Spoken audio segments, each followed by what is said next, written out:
Hi students, my name is Dr. Wanda Ebright, and this is sort of an introduction to my course here at Winthrop for fall of 2020, which is DANA 101, Section 2, which is Beginning Modern Dance. Most of the time people ask things like, well, what is modern dance? I've never heard of that. Um, Especially if you've been to, well, if you've never danced before, then that's one thing, but also if you have only taken like ballet classes or jazz or tap or hip hop, or other forms of dance, and you've never really gotten any kind of explanation. Modern dancers were really trying to break away from a few different things they thought were, I don't know, kind of oppressing them. That's how they felt. They felt like the emphasis before that time was all on classical ballet, which was descended from kings and queens in Western Europe. And here in the United States, at least, there was very much, sometimes similar to today, a feeling that they wanted everything to be from this country. They didn't want to have to feel like they have to be European to be acceptable. They wanted something that was their own form. In ballet, everybody is royal, and in the US, we don't have royalty. So the structure of modern classes is often, or companies, is without that kind of a hierarchy. Everybody's equal in a modern dance class or modern dance company. Sort of everybody kind of works together, and it's very collaborative, as opposed to there being, a prima ballerina and then soloists and then demi soloists and then a corps and then. So it was more democratic, which of course appealed to a lot of Americans. And we are not the only people who started modern dance, though some textbooks would have you think so. But in this country, that's one of the things they were fighting against. They were fighting against the idea of ballet has a lot of things like an illusion of weightlessness, where people are trying to always look as if they're, an otherworldly creature that can float or fly or barely skims the surface of the ground in her point shoes. Um, and in modern dance, you're going to see people with bare feet. You're going to see that their feet are not always turned out. They work parallel, and at their feet with their parallel. Their bare feet. They may just be performing in just like a leotard and tights or just pants and a shirt because they felt like that's more realistic. In ballet, everything is supposed to be beautiful all the time. So if you are playing the star of a ballet as a woman, your job kind of in the plot is almost always to fall in love, get your heart broken, and then fall over and die. So, and everybody's, there's always a prince or a king or somebody that shows up, Prince Charming, at least in classical story ballets. And so in modern, the idea was, what if it's not a fairy tale? What if I want to dance about whatever is happening right now in the world in politics? And maybe I don't think it's happy, so I don't want a happy dance. Maybe I don't want everyone to smile and have their hair in a bun and all look exactly the same. Maybe the whole point of my dance is to protest. Maybe the point of my dance is to comment, or maybe I want to do a dance that has no purpose, has no real plot, no real theme. Maybe it's just me being out in nature. Maybe I don't want to be on a stage. Modern dancers said, you know what? I don't need your stage. I don't need an official technique where I look exactly like everybody else. Maybe I want to improvise all day, and I consider that dance. Maybe I just want to run and walk and skip in the grass outside, and I've decided that's dancing. In modern dance, you can do that. So there are a lot of different types of modern. There are as many types of modern as there are people dancing modern dance. But here's some things that I want you to take away from it. Oh, well, here's one more difference before I get into that. Um, in ballet, there's also an illusion of that weightlessness that we talk about. Um, so in ballet, we try to hide the effort behind how hard dancing is.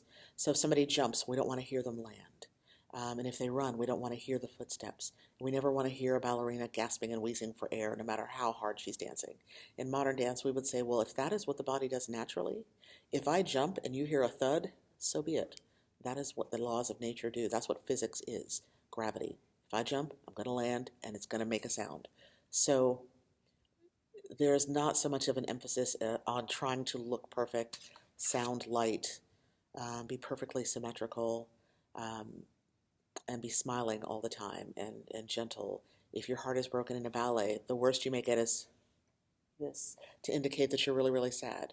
Whereas in modern, you can ball up your fists, you can stomp, you can flail your arms, you can um, use really tense movements instead of having to be soft and fluid all the time.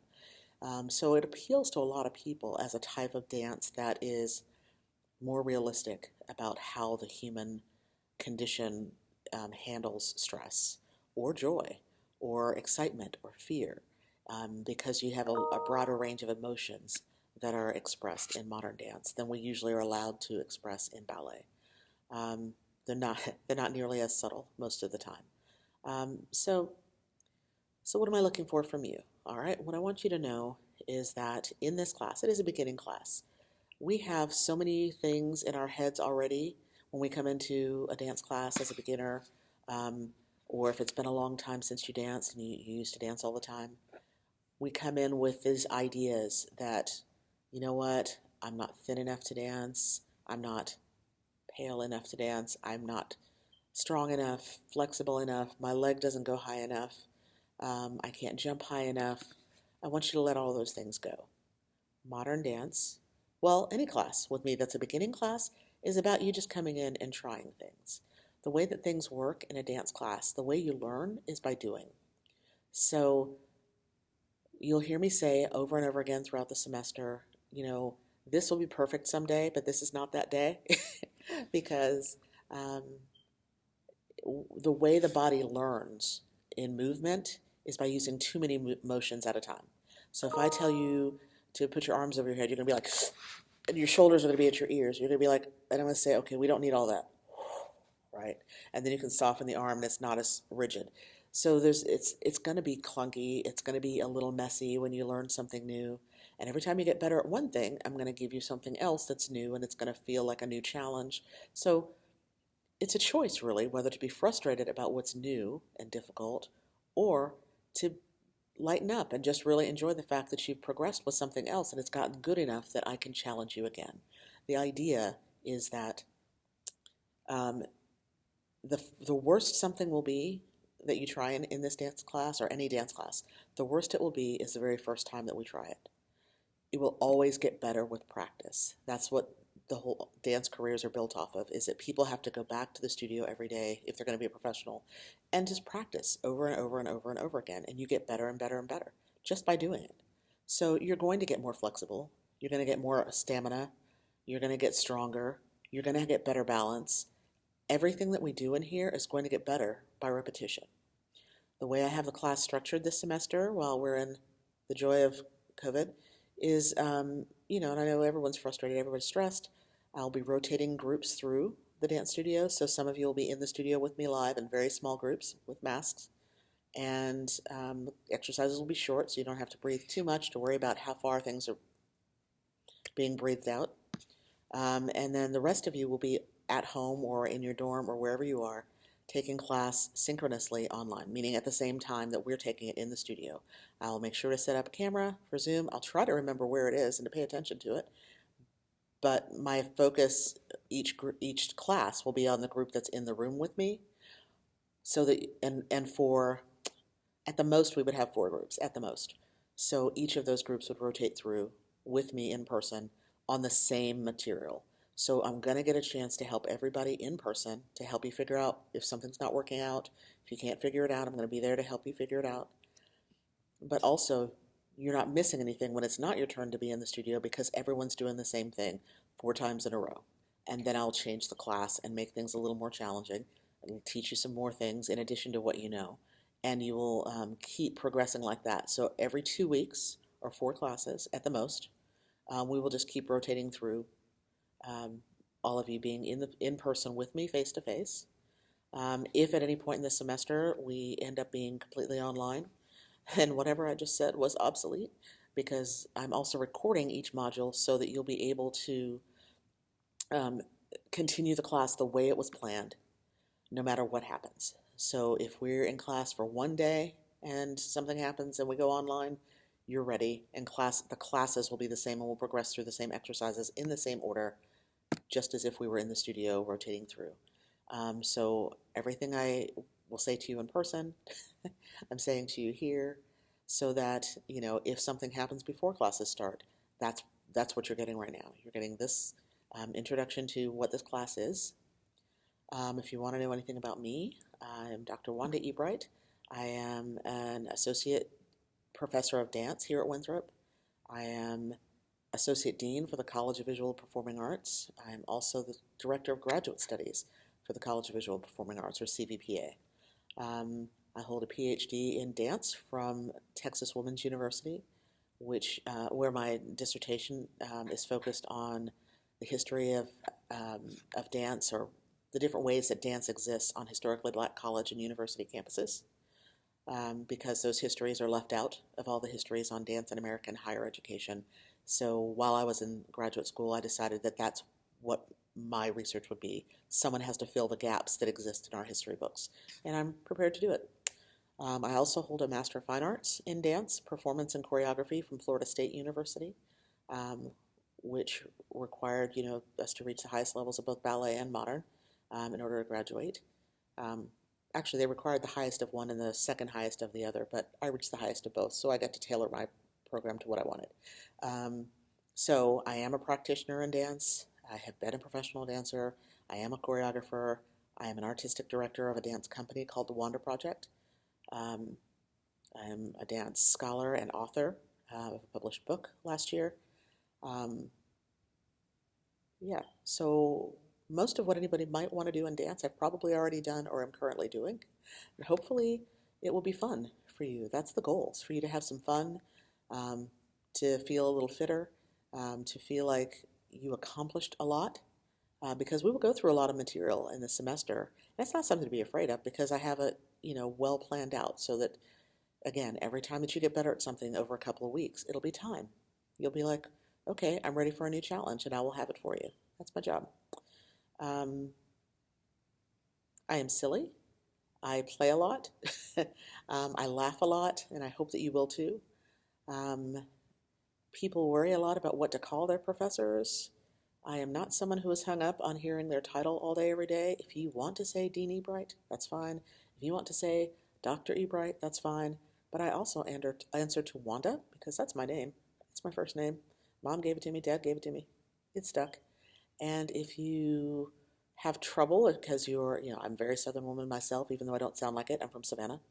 If you are very Southern or very otherwise polite, and it hurts you physically to call a professor by their first name, a lot of people are comfortable calling me Dr. Wanda, because it's kind of the right in-between balance of really respectful of what I've accomplished in my life and what role I serve here, and also I work very hard at keeping a very conversational tone with my students, because I feel like the world, and especially the dance world, is full of judgment.